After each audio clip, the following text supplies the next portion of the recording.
po sa amin mula sa walang hanggang pagkawasa doon sa impyerno sa pamamagitan po ng kamatayan, sa pamamagitan po ng dugo ng Panginoong Hesus. Binayaran po ang lahat ng aming mga kasalanan at ngayon po ay ginawa mo po kami iyong mga anak at hindi lamang po iyon, kundi ibinigay mo po sa amin ang walang hanggang pag-asa na makapasok sa iyong kaharian sa langit sa pamamagitan po ng pagtubos ng dugo ng Panginoon. At sa umaga po ito, maraming salamat din po, Panginoon, sa pagkakataong ipinagkaloob po ninyo sa amin upang sama-samang makinig at matuto ng iyong salita at malaman namin kung paano po kami mabubuhay ng may katapatan sa iyong harapan habang ginagawa po namin ang tungkulin na ipinagkatiwala mo po sa amin. Maraming salamat po, Panginoon, sa iyong masaganang biyaya na ibinubuhos mo po sa bawat isa po sa amin sa araw-araw po namin Christian life. At pakiusa, turuan mo po kami na kung paano po namin gagawin ang tungkulin na ipinagkatiwala mo po sa amin bilang mga guro para po sa mga church school students ng aming pong church.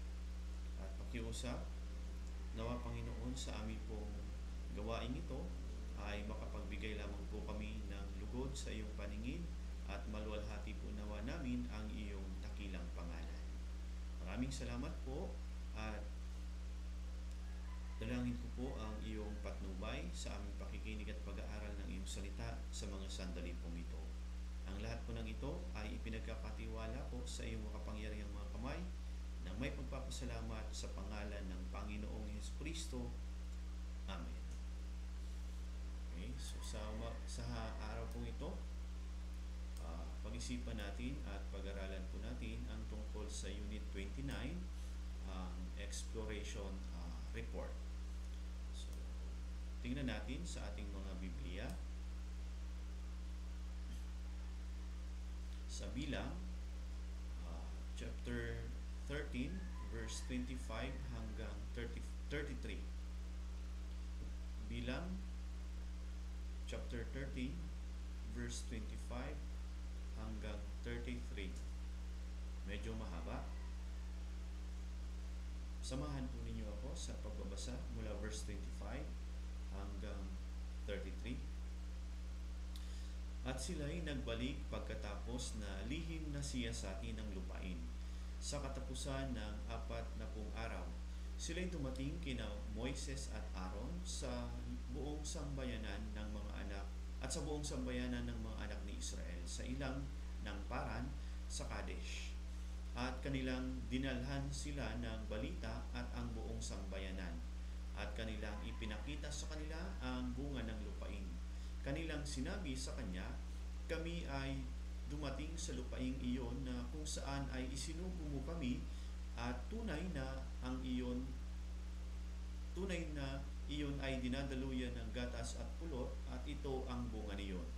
Gayunman, ang mga tao na tumitira sa lupaing iyon ay malalakas at ang mga bayan ay may pader at napakalalaki. At saka aming nakita roon ang mga anak ni anak. Ang mga Amalekita ay naninirahan sa lupain ng Negev, ang mga Heteo, ang mga Jebuseo at ang mga Amoreo ay naninirahan sa mga bundok. Ang mga Kananeo ay naninirahan sa tabi ng dagat at sa mga pampang ng Jordan. Ngunit, pinatahimik ni Caleb ang bayan sa harapan ni Moises at sinabi, ating akyatin agad at sakupin sapagkat kayang-kaya nating lupigin iyon. Ngunit, sinabi ng mga lalaking umakyat kasama niya, hindi tayo makakaakyat laban sa mga taong iyon sapagkat sila ay malalakas kaysa atin. Kaya't sila ay nagdala ng masamang balita tungkol sa lupaing kanilang siniyasat sa mga anak ni Israel at sinasabi, ang lupain na aming pinaroonan upang lihim na siyasatin ay isang lupaing nilalamon ang mga naninirahan doon at lahat ng tao na aming nakita roon ay malalaking tao. At nakita namin doon ang mga Nephilim at ang mga anak ni Anak na mula sa mga Nephilim. At kami sa aming sariling paningin ay naging parang mga tipaklong at gayon din kami sa kanilang paningin. Okay, maraming salamat po. So,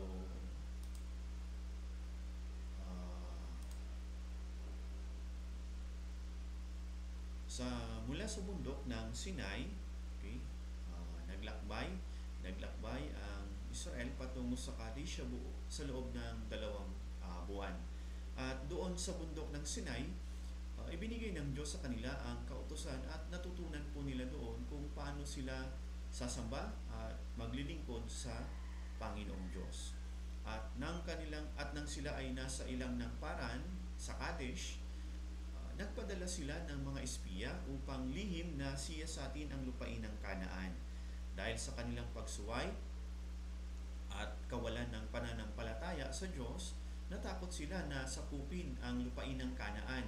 At dahil doon, ang mga Israelita ay nagpaikot-ikot sa ilang sa loob ng 40 taon.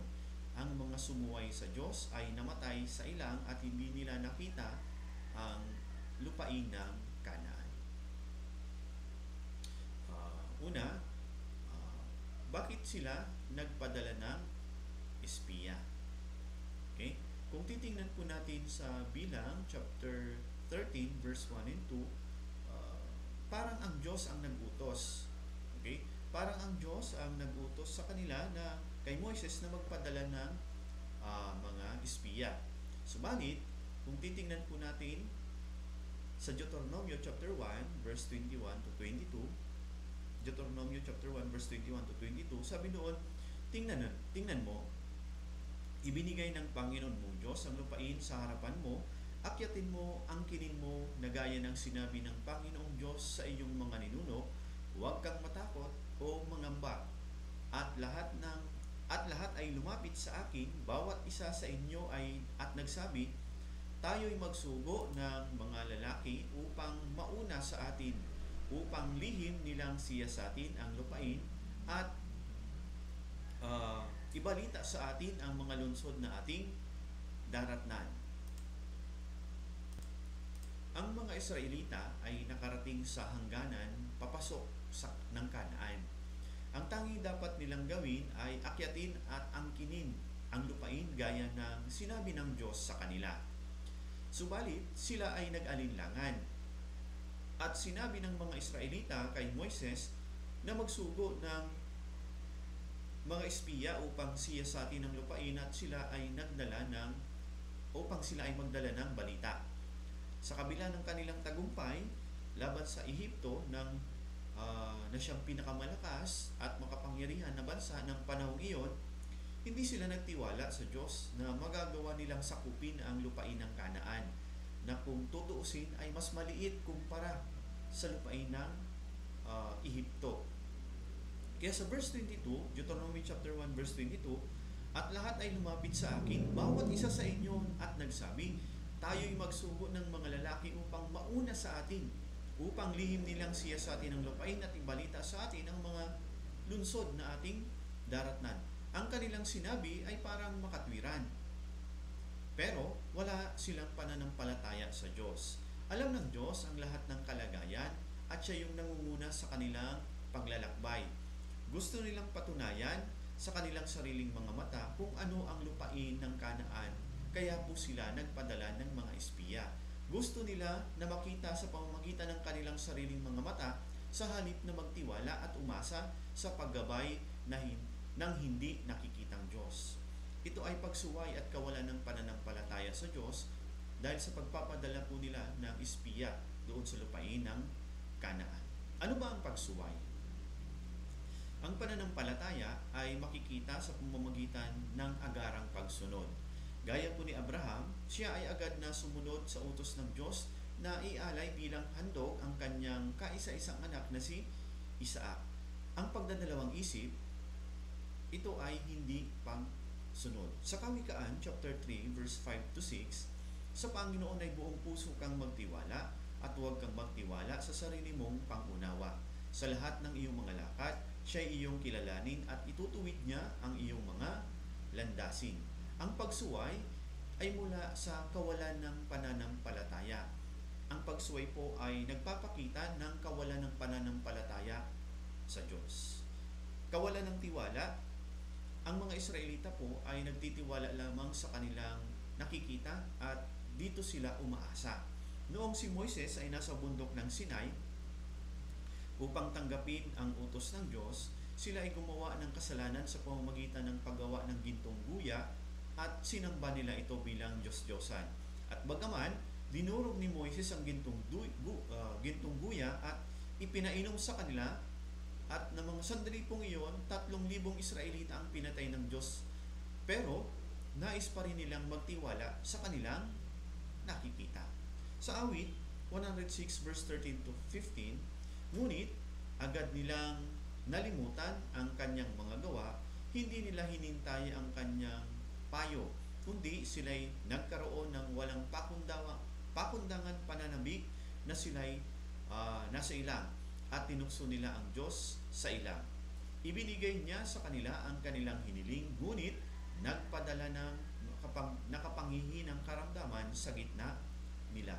Bagaman, laging pinapahintulutan ng Diyos ang mga hindi sumunod sa kanyang kalooban, pero siya mismo ang nagpaparusa sa mga taong iyon. Ang tunay na pananampalataya ay hindi sa pamamagitan ng pisikal na paningin. Gaya ng binanggit po sa 2 Korinto chapter 5 verse 7, sabi, sapagkat kami ay lumalakad sa pamamagitan ng pananampalataya, hindi sa pamamagitan ng paningin. Sa mundong ito, kailangan natin ng pisikal na mata. Dahil kung wala kang paningin, mahirap mabuhay. Pero, ang mata ng pananampalataya ay mas mahalaga. Dahil sa mata ng pananampalataya, makikita mo kung paano kumikilos ang Diyos. At dahil sa mata ng pananampalataya, makikita mo rin kung paano kumikilos ang dyablo. Kaya tayong mga ligtas na Kristyano, tayong mga born again, dapat tayong lumakad sa pamamagitan ng mata ng pananampalataya, hindi sa pamamagitan ng pisikal na mga mata. At sa Bilang chapter 13 verse 1 and 2, Bilang chapter 13 verse 1 and 2, at nagsalita ang Panginoon kay Moises na sinasabi, magsugo ka ng mga lalaki upang lihim na siyasatin ang lupain ng Kanaan na aking ibibigay sa mga anak ni Israel.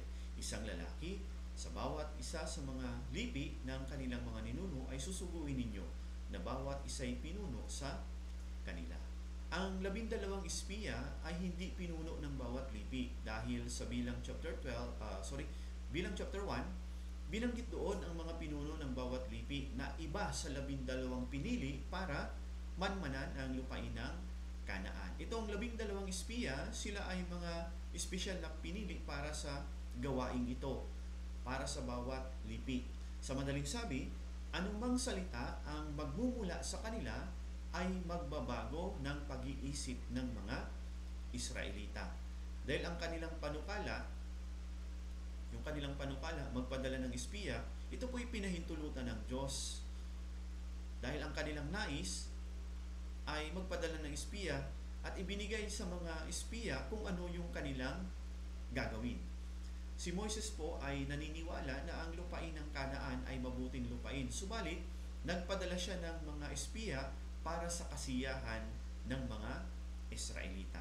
At ibinigay sa kanila ni Moises kung ano yung kanilang gagawin sa pagmamanman sa lupain. Sa Bilang chapter 13 verse 18 to 20, Bilang chapter 13 verse 18 to 20, tingnan ninyo kung ano ang lupain at ang mga taong naninirahan doon, kung sila'y malakas o mahina, kung sila'y kaunti o marami, at kung ano ang lupain na kanilang tinatahanan, kung mabuti o masama, at kung ang mga lunsod na kanilang tinatahanan, kung sa mga kampo o sa mga may pader, at kung ang lupain ay mataba o payat, kung mayroon kahoy o wala, magpakatapang kayo at magdala kayo rito ng mga bunga ng lupain. Ang panahong iyon ay panahon ng mga unang hinog na ubas. Ang utos ni Moises ay tingnan kung ano ang lupain at magdala sila ng mga bunga ng lupain. Isinugo ni Moises ang mga espiya na sinasabing magpakatapang kayo. Sa madaling sabi, kailangan nilang palakasin ang kanilang mga sarili sa kahirapan na kanilang mararanasan sa pagmamanman sa lupain ng Kanaan. Hindi nila dapat papanghinain ang loob ng sambayanan ni Israel, kailangan lamang nilang magtiwala sa Diyos. Sa pagbabalik ng 12 espiya, mayroon silang 3 balita. Una, yung pangkalahatang kalagayan ng lupain.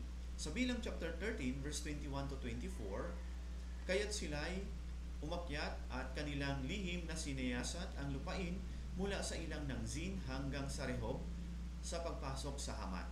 Sila'y umakyat sa Negev at sila'y nakarating sa Hebron at si Ahiman, si Sisai at si Talmai na mga anak ni Anak ay naroon. Ang Hebron ay itinayo 7 taon bago ang Zoan sa Ehipto. At sila'y dumating sa libis ng Eskol at sila'y pumutol doon ng isang sangang may isang kumpol na ubas at dinala sa isang pingga ng 2 sa kanila. Sila'y nagdala rin ng mga prutas na granada at mga igos. Ang dakong iyon ay tinawag na libis ng Eskol dahil sa kumpol na pinutol ng mga anak ni Israel mula doon. So nakita nila na may mga taong nakatira sa lupain, mga anak ni Anak. Ito yung nagpapatunay na ang lupain ay mabuting lupa dahil may mga taong matagal nang nakatira doon. Ang lupain ay mataba dahil sa mga prutas na kanilang dala. Ang isang kumpol ng ubas ay hindi kayang buhatin ng isang tao. Kaya nga, dinala nila ito sa pamamagitan ng isang pingga o isang tikin para madala ng 2 tao. At sinabi nila kay Moises ang balita. Sa Bilang chapter 13 verse 27, kanilang sinabi sa kanya, kami ay dumating sa lupaing iyon na kung saan ay isinugo mo kami. Tunay na iyon ay dinadaluyan ng gatas at pulot at ito ang bunga niyon. Ang lupain ng Kanaan ay ayon sa pangako ng Diyos sa kanila. Kaya nga, ang kalooban ng Diyos na ito ay kanilang akyatin at angkinin. Yung pangalawang uri ng balita na ibinigay po ng mga espiya, ito po yung masamang balita. Sa Bilang chapter 13, verse 28 at 29, gayunman, ang mga tao na tumitira doon sa lupaing iyon ay malalakas at ang mga bayan ay may pader at napakalalaki. At saka aming nakita roon ng mga anak ni Anak, ang Amalek ay naninirahan sa mga bundok, ang mga Kananeo ay naninirahan sa tabi ng dagat at sa mga pampang ng Jordan. Ito po yung ulat ng 10 espiya. Tumingin sila sa mga tao. Ayon sa utos ni Moises sa kanila, ang lupain lamang ang kanilang siyasatin pero natakot sila sa mga tao. Ito yung resulta ng kawalan ng tiwala sa pangako ng Diyos. Ang bilang ng 10 ay kumakatawan sa karamihan. Karamihan sa mga Israelita ay hindi po nagtiwala sa Diyos. Nakita nila na ang lupain ay nilalamon ng mga naninirahan doon. Nakita nila na ang mga anak ni Anak, mga higante. Kung ikukumpara sa mga taga-Kanaan, sila daw ay mga tipaklong lang. Sa Bilang chapter 13, verse 33, at nakita namin doon ang mga Nephilim, ang mga anak ni Anak na mula sa mga Nephilim, at kami sa aming mga sariling paningin ay naging parang tipaklong. At gayon din kami sa kanilang paningin. Hindi naunawaan ng mga espiya na ang kalagayan ay ayon sa kapangyarihan ng Diyos. Pero nakita ng mga espiya yung kalagayan ng lupain base sa kanilang sariling nakita o naranasan. Maging sa ating Christian life, minsan ganito madalas ang nangyayari sa atin. Nakikita natin ang mga sitwasyon base sa ating mga sariling karanasan, hindi ayon sa kapangyarihan ng Diyos. At dahil doon, mas nagtitiwala tayo sa ating sarili sa halip na magtiwala sa Diyos. Ang kawalan ng pananampalataya, ito po ay ang minamaliit natin ang kapangyarihan at ang kakayahan ng Diyos. Nakikita natin ang mga sitwasyon na mas malaki, samantalang nakikita natin ang Diyos na napakaliit, gaya ng 10 espiya. Sa 1 Corinto chapter 10, verse 5 to 6, subalit hindi nalugod ang Diyos sa kanila, nalugod ang Diyos sa karamihan sa kanila sapagkat sila'y ibinuwal sa ilang. Ang mga bagay na ito ay naganap bilang halimbawa para sa atin upang huwag tayong magnasa ng mga bagay na masama gaya nila. Sabi sa verse 6, ang mga bagay na ito ay naganap bilang halimbawa para sa atin. Para sa atin.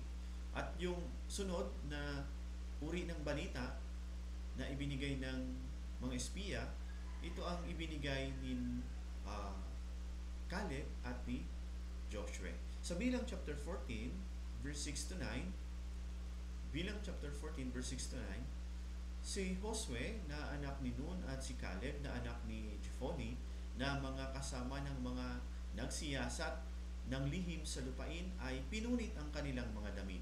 At sinabi nila sa buong kapulungan ng mga anak ng Israel, ang lupain na aming pinuntahan upang lihim na siyasatin ay isang napakagandang lupain. Sinabi ni Caleb, ating akyatin agad at sakupin sapagkat kayang-kaya nating lapigin iyon. At ang tumingin muna sa Diyos bago tumingin sa kalagayan ay nagbabago ng sitwasyon. Ang mahirap na sitwasyon ay lumiliit gaya ng tinapay kapag tumitingin muna tayo sa Diyos. Sinabi ni Josue at ni Caleb, ang lupain na ibinigay ng Diyos ay isang napakagandang lupain. Akyatin natin at sakupin ito na umaasa lamang sa Diyos. Sa gawain ng Diyos, hindi mahalaga kung marami o kaunti. Ang mahalaga ay kung sino ang nasa panig ng Diyos. Bilang chapter 14 verse 8, kung kalulugdan tayo ng Panginoon, dadalhin nga niya tayo sa lupaing iyon at ibibigay niya sa atin isang lupain na dinadaluyan ng gatas at pulot. Sinabi ni Josue at Caleb, kung kalulugdan tayo ng Panginoon, ito po yung mahalagang tanong. Nalulugod ba ang Diyos sa akin sa buhay ko? Ang buhay ko ba ay nakakalugod sa Diyos o baka nalulungkot ang Diyos? Ito po yung mahalagang bagay na dapat nating suriin. Bagaman sa ating buhay, maraming higante, pero hindi po iyon ang problema. Kung ang Diyos ay nalulugod sa aking buhay, sasamahan ako ng Diyos gaya po ng sinabi po ni Josue. Bilang mga born again, mahalaga na malaman natin kung nalulugod ba ang Diyos sa akin o hindi. Pero madalas sa ating buhay, sa harap ng maraming sitwasyon, agad nating sinusukat kung gaano kalaki ang mga problema, kung kaya ko ba o hindi. Kapag humaharap tayo sa mga problema, minsan walang solusyon. Parang walang solusyon. Kung ako lang mag-isa, mahirap po talaga. Pero kung kasama ko ang Diyos, magagawang malampasan ang mga suliranin. Sa Bilang chapter 14 verse 9, huwag lamang kayong maghimagsik laban sa Panginoon ni matakot sa mga tao sa lupain iyon, sapagkat sila'y para lamang tinapay sa atin. Ang kanyang kalinga ay inalis na sa kanila, at ang Panginoon ay kasama natin, huwag kayong matakot sa kanila. Isa po sa mga balakid sa ating Christian life ay ang takot sa tao, takot sa sitwasyon. Sinabi ni Josue at Caleb, at ang Panginoon ay kasama natin, huwag kayong matakot sa kanila. Mas malakas ang Diyos, mas makapangyarihan ang Diyos kumpara sa mga higante ng lupain ng Kanaan. Tayo mga born again Christian, hindi tayo binigyan ng Diyos ng pananampalataya, kundi ibinigay ng Diyos sa atin ang sitwasyon upang magkaroon tayo ng tunay na pananampalataya.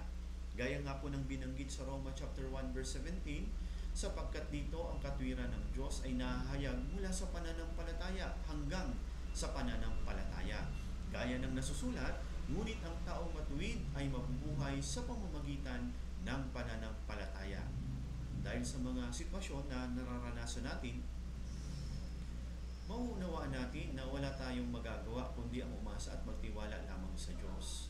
Maging mabuti man o pangit yung sitwasyon, dapat nating laging kilalanin ng Diyos.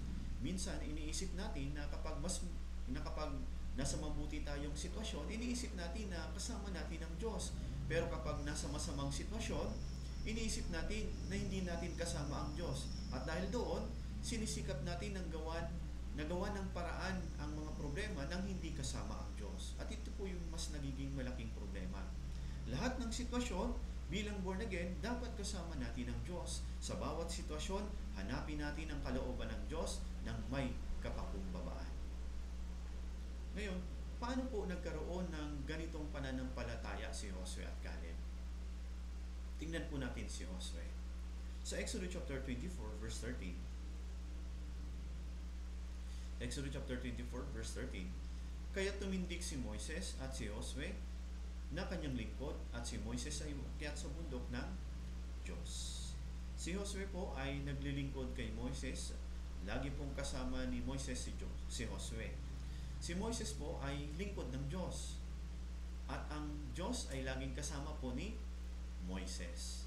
At sa Exodus chapter 33 verse 11, sabi po, sa gayon ay nakikipag-usap ang Panginoon kay Moises ng mukhaan gaya ng pakikipag-usap ng isang tao sa kanyang kaibigan.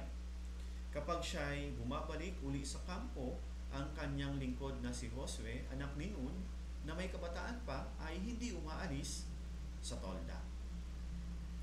Habang si Josue po ay malapit kay Moises, siya ay naging malapit din sa Diyos at naranasan po niya ang maraming pagkilos ng Diyos.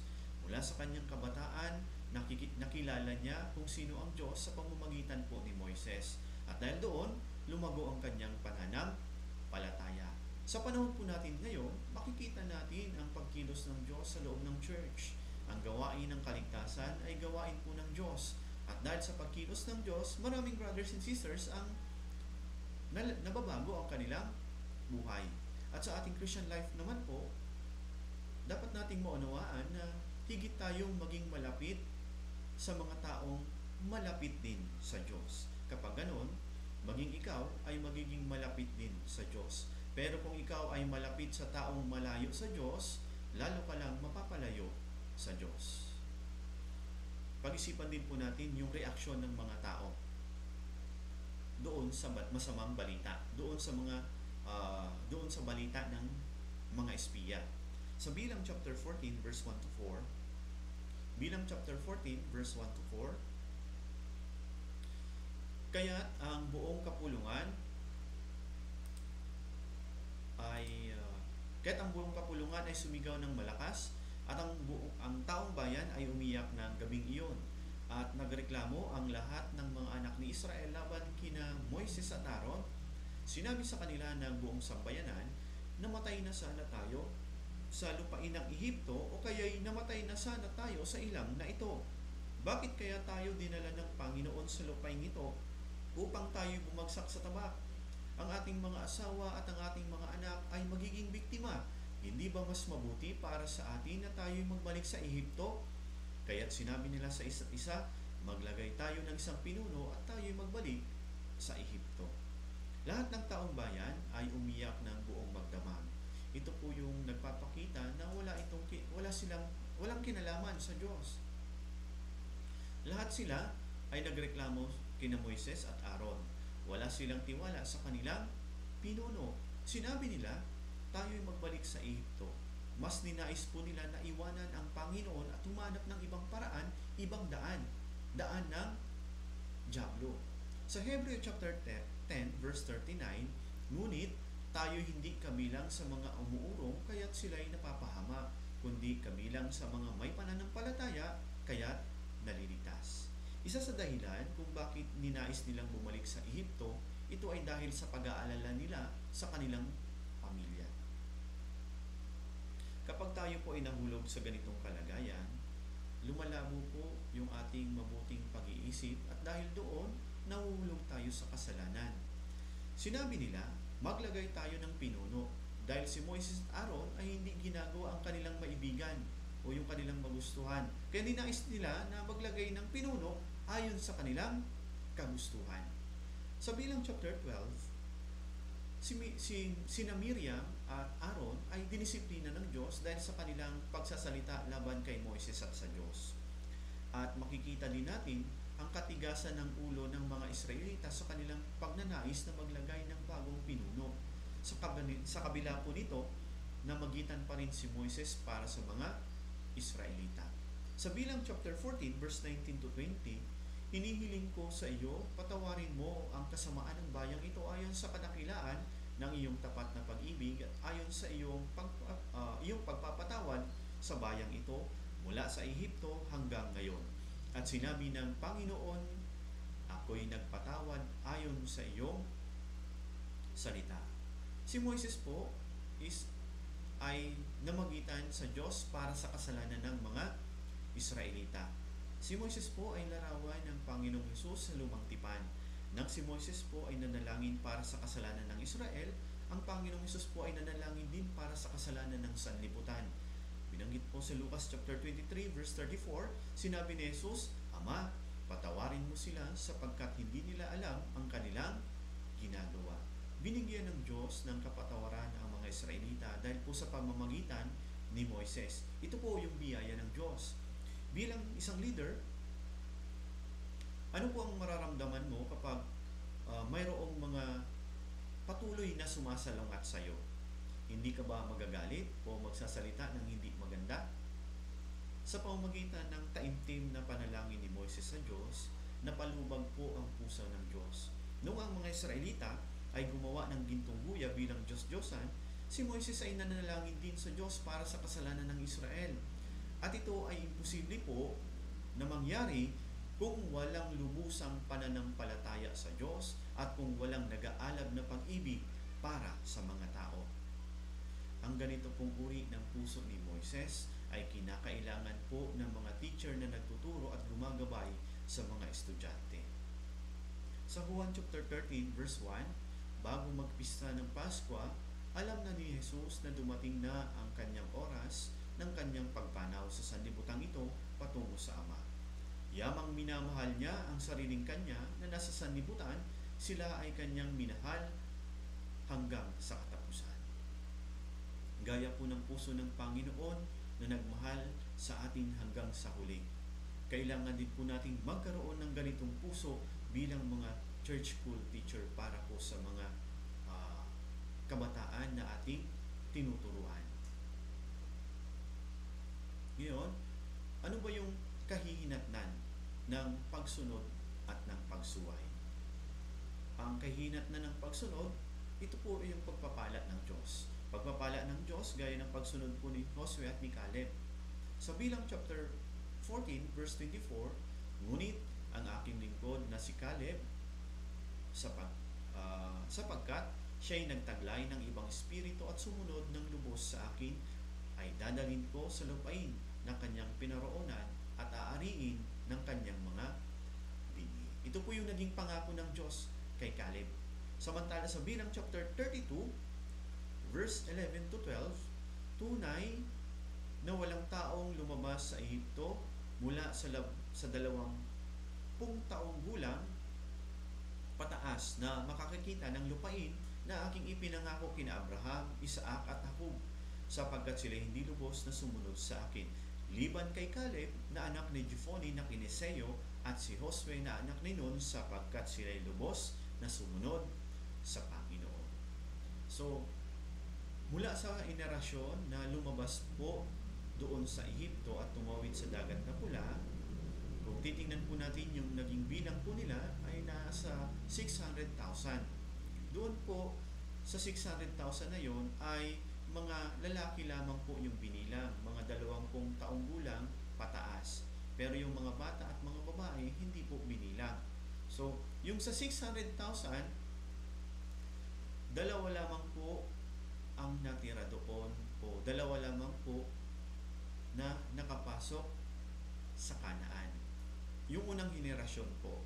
Pero kung titingnan din po natin sa Biblia, yung mga nakapasok din po doon sa Kanaan ay 600,000 din. Pero sila po ay mga ipinanganak na o mga bagong henerasyon na ipinanganak doon sa ilang. Pero yung mga lumabas mula sa Ehipto, lahat po sila ay pinatay ng Diyos at doon po sa ilang. Sa Bilang chapter 14, verse 34 to 35, ayon sa bilang ng mga araw na inyong lihim na ipinagsiyasat sa lupain, sa makatuwid ay 40 araw. Sa bawat araw ay 1 taon, inyong pananagutan ang inyong mga kasamaan ng 40 taon. At inyong makikilala na ang aking sama ng loob. Akong Panginoon ang nagsalita, tunay na ito ay aking gagawin sa buong masasamang kapulungan ito na nagtitipon laban sa akin. Sa ilang na ito, sila'y magwawakas at dito sila mamamatay. So yung sa 600,000 po na lumabas po mula sa Ehipto, wala pong natira doon maliban kay Josue at Caleb na nakapasok po sa lupain ng Kanaan. Pero hindi po lang Hindi po pinatay ng Diyos. Hindi po, sorry. So, yung pumasok po sa lupain ng Kanaan, kung bibilangin din po natin, yung bilang na 20 taon pataas ay nasa 600 din. Pero, sila po ay mga bagong henerasyon na. Okay po? So, sa pamamagitan ng paksang ito, dapat nating matutunan na sa anumang kalagayan o sitwasyon, dapat tayong higit na magtiwala sa pangako ng Diyos ng buong puso upang magawa nating makasunod sa Kanyang kalooban. At magkaroon tayo ng puso gaya ni Moses na namagitan para sa kasalanan ng mga Israelita. Okay? Hanggang dito lamang po. Maraming salamat po sa inyo. Ngayon, manalangin tayong lahat. Makapangyarihang Diyos, Ama, na sa amin ay nagmahal at tumubos sa amin mula sa walang hanggang pagkawasak sa pamamagitan ng dugo ng Panginoong Jesucristo. Maraming salamat po sa iyong paggabay at pag-iingat sa aming pakikinig ng iyong salita. Sa araw pong ito, pinag-iisipan po namin ang tungkol po sa Unit 29, ang Exploration Report, ang ulat o balita ng mga espiya. Sa pamamagitan po nawa ng paksang ito, higit po naman namin, Panginoon, na matutunan ang iyong banal na kalooban upang sa gayon ay makapamuhay kami na hindi maulit ang kasalanan na ginawa po ng 10 espiya na hindi po nagtiwala at sumunod sa iyong pangako. Tulungan po kami, Panginoon, habang iniingatan po namin ang aming pananampalataya sa may hirap na sitwasyon ito, nawa, Panginoon, higit na kami ay magtiwala at makasunod sa iyong banal na salita. Bilang mga church school teacher, tulungan po ang bawat isa, Panginoon, na higit na matuto mula sa iyong salita upang magawa po nilang gabayan at tulungan ang mga kabataan na kanilang tinuturuan. Maraming salamat po at ang lahat ng ito ay pinagkakatiwala ko po sa iyong makapangyarihang kamay nang may pagpapasalamat sa pangalan ng Panginoong Jesucristo. Amen. Okay, maraming salamat po sa inyong lahat.